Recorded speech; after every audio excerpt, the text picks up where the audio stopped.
Hello, Joe. Let's see the question. A particle of mass 100 gram is thrown vertically upwards with a speed of कितना 5 meter per second. The work done by the force of gravity during the time the particle goes up is option A 1.25 joule, option B 0.5 joule, option C minus 0.5 joule, and option D minus 1.25 of joule. So let's see the key concept of this question. The work done by a force on a body is defined as the product of force and the displacement of the body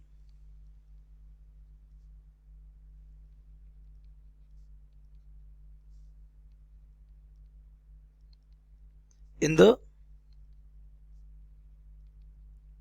direction of force. Simply अगर हम देखें तो यहां से हमारा work done का formula होता है फोर्स इनटू डिस्प्लेसमेंट. अगर फोर्स कैसा है कांस्टेंट है, और इसके अलावा अगर फोर्स की डायरेक्शन सेम ना हो, जैसे ये बॉडी है, बॉडी डिस्प्लेस किधर हो रही है इधर, इस पे जो फोर्स लग रहा है वो डिस्प्लेसमेंट से थीटा एंगल पे लग रहा है, तो हम इसका क्या फोर्स डिस्प्लेसमेंट की डायरेक्शन में ले आते हैं और ये हमारा हो जाता है कितना एफ कॉस थीटा. और हम इसको क्या लिख सकते हैं, work done is equal to F D cos theta simply. अब वो क्या कह रहा है आपसे, एक पार्टिकल कितने ग्राम का 100 ग्राम का. तो अगर एक एम मास के पार्टिकल को, ये हमारा ये ग्राउंड मान लिया हमने, यहाँ से इस एम मास के पार्टिकल को कहाँ ऊपर की तरफ क्या करते हैं, थ्रो करते हैं ऊपर, और यहाँ पर जाके ये रुक जाता है. तो यहाँ पे इसकी वेलोसिटी कितनी हो जाएगी 0, लेकिन इसको ऊपर थ्रो कितनी स्पीड से किया हमने, इसको इनिशियल वेलोसिटी दी है कितनी 5 मीटर पर सेकेंड, तो इसको u इक्वल टू 5 मीटर पर सेकेंड से फेंक दिया जाता है. तो ये ऊपर जा रहा है कितनी हाइट पर, कितना डिस्प्लेस हुआ ये इतना.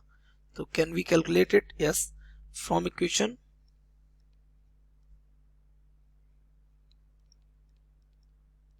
Third of motion.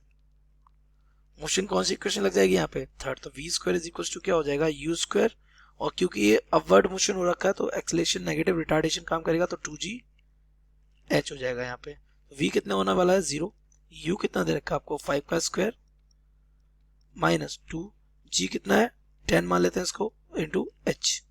तो यहाँ से ये 20h इक्वल टू हो जाएगा 25, h यहाँ से आ जाएगा कितना 25 divided by 20, that means height is equal to 5/4 of meter. Point is this कि इसको ऊपर कितना 5/4 मीटर तक डिस्प्लेस किया. अब इस पे वर्क डन किसका चाहिए, ग्रेविटी का. तो इस एम मास की बॉडी पे ग्रेविटी वर्क डन फोर्स कितना लगा रही होगी, नीचे mg. ओके, तो दिस इज द फोर्स. इस पे नीचे क्या लग रहा होगा, इसका एक फोर्स लग रहा होगा mg, इसी का वर्क डन चाहिए. तो इसके इम्पैक्ट में कितना डिस्प्लेस हो जाता है 5/4. तो work done by the gravity, तो ये हमारा वर्क हो जाएगा force into displacement into cos theta. ये फोर्स हमारा हो जाएगा इसका mg, डिस्प्लेसमेंट इसका हो जाएगा हाइट, और कॉस हो जाएगा कितना 180 डिग्री, क्योंकि इस मास पर फोर्स कितना लग रहा है डाउनवर्ड, और डिस्प्लेस किधर हो रहा है ऊपर की तरफ ये.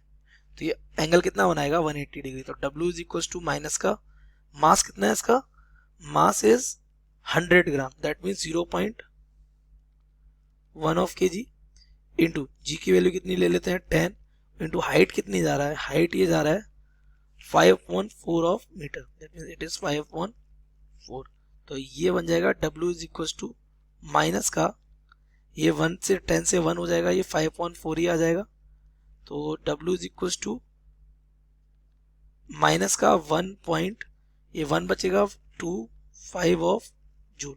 तो अपने ऑप्शंस को अगर आप मैच करेंगे तो 1.25 joule, option D is correct. वो भी माइनस का है, सो करेक्ट ऑप्शन